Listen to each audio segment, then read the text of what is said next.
Bonjour à tous et à toutes, je suis Sarah, Custom Sources Manager chez MyCoolPay. Bienvenue dans cette vidéo dans laquelle je vais vous expliquer comment créer une cagnotte sur MyCoolPay. Mais ce que vous devez savoir, c'est que pour pouvoir créer une cagnotte sur MyCoolPay, vous devez avoir au préalable créé votre compte MyCoolPay. Donc si vous n'avez pas encore de compte MyCoolPay, c'est pas grave, je fais une vidéo dans laquelle je vous explique comment créer un compte MyCoolPay. Vous aurez le lien et vous pourrez regarder la vidéo et créer votre compte si jamais vous ne l'avez pas encore fait. Alors, pour pouvoir créer une cagnotte MyCoolPay, là je suis déjà connectée, comme vous pouvez le constater. Donc, au niveau de la barre de menu, vous allez voir l'onglet cagnotte, vous cliquez dessus et vous allez sélectionner créer une cagnotte. Donc, vous allez atterrir donc sur la page d'accueil des cagnottes. Et ce que vous devez savoir, c'est que vous pouvez créer une cagnotte pour plusieurs raisons. Donc, vous pouvez créer une cagnotte pour soutenir un proche qui est malade, qui a besoin d'aide financière. Vous pouvez créer une cagnotte pour une tontine. Vous pouvez créer une cagnotte pour un mariage, pour organiser un mariage, ou bien pour acheter un cadeau de mariage à une amie, pour organiser un anniversaire surprise à un ami. Vous pouvez également créer une cagnotte pour pouvoir collecter les inscriptions pour une formation. Vous pouvez également le faire pour soutenir une action humanitaire, peut être une ONG, une association, une action humanitaire en fait. Vous pouvez également créer une cagnotte pour un événement, pour organiser un événement, pour financer un projet, pour faire plein de choses. Alors, la première des choses lorsque vous voulez créer une cagnotte, c'est de choisir la catégorie de votre cagnotte. Et je vais choisir anniversaire. Lorsque vous avez sélectionné la catégorie de votre cagnotte, vous allez la nommer. Lorsque vous l'avez nommée, vous cliquez sur créer. Et là, vous allez être redirigé vers cette page qui vous permettra de personnaliser votre cagnotte. Et vous allez remarquer que à côté de chaque champ que vous devez renseigner, il y a une boîte à dialogue qui vous permet justement de comprendre de quoi il s'agit, qu'est-ce qu'on vous demande concrètement. Vous lisez la boîte à dialogue pour pouvoir renseigner les différents champs. Donc, vous avez déjà donné le titre de votre cagnotte. Et ici, vous devez indiquer qui seront les bénéficiaires des fonds récoltés. Voilà, qui va bénéficier des fonds récoltés, vous allez donc préciser et mettre le nom ici. Voilà.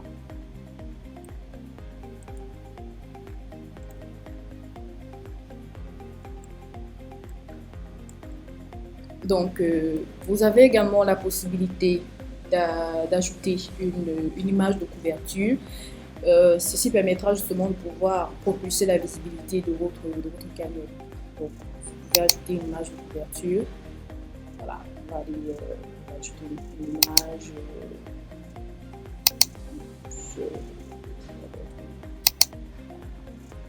Ouvrir. Et vous pouvez également ajouter un lien. Si vous avez une vidéo YouTube qui a un rapport avec votre cagnotte, vous pouvez justement ajouter le lien et cette vidéo va apparaître dans votre cagnotte. Donc, les gens pourront voir la vidéo. Vous ajoutez juste le lien de la vidéo ici, tout simplement.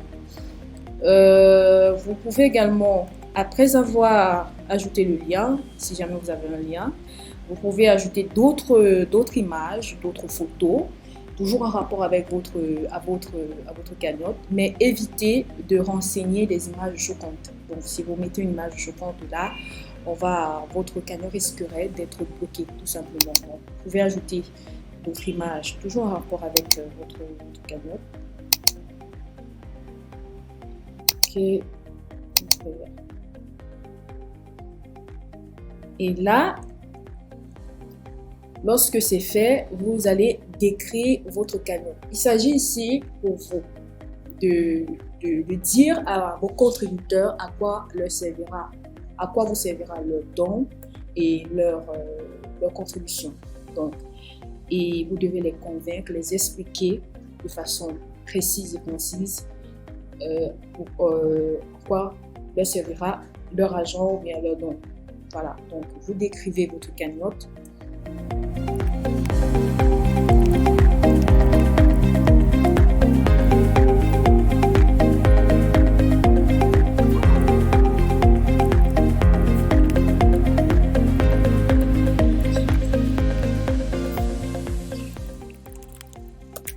Alors, lorsque vous avez décrit votre cagnotte, vous avez également la possibilité de choisir la date de début et de fin de la cagnotte. Donc, quand est-ce que vous aimeriez que la cagnotte, les fonds commencent à être collectés, vous allez juste préciser. Donc, préciser ici, vous pouvez choisir l'heure à laquelle elle doit être ouverte. Donc, on peut dire voilà, on va dire le 16 avril à minuit. Et vous pouvez également préciser la date de fin de la cagnotte. Donc, bon, ici, on va mettre le 1er octobre, voilà, 2021. Et là, on va choisir la date de fin. On va dire le 15 novembre 2021 à minuit également. Donc, cliquez sur OK. Ensuite, vous allez vous allez indiquer le montant que vous souhaitez atteindre. Vous allez préciser le montant. On va dire voilà, 350 000.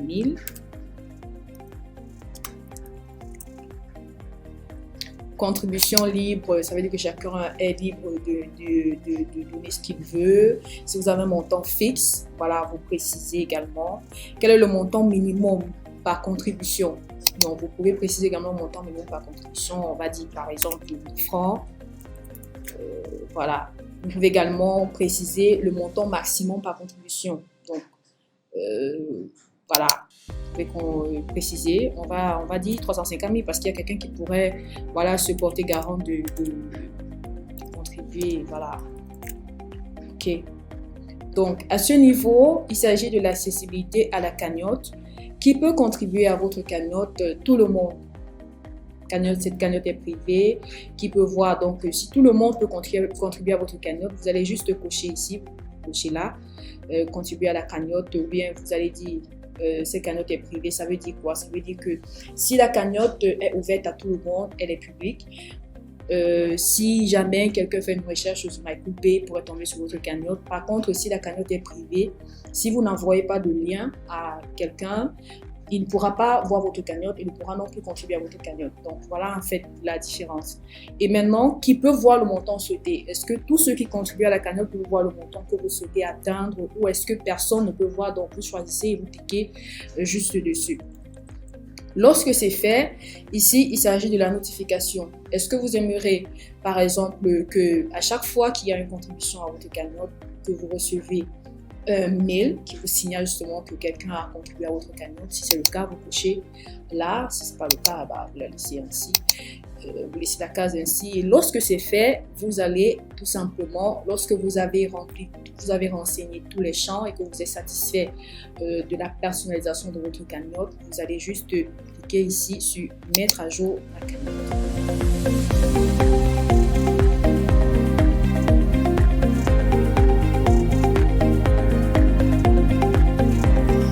Ok, donc votre cagnotte a été créée avec succès. Donc vous avez vu comment ça se passe. Vous avez créé votre cagnotte. Donc vous avez votre cagnotte là. Votre cagnotte a été créée. Donc vous pouvez également partager votre cagnotte sur ces différents réseaux sociaux, sur Facebook, Twitter, WhatsApp ou bien par SMS. Donc,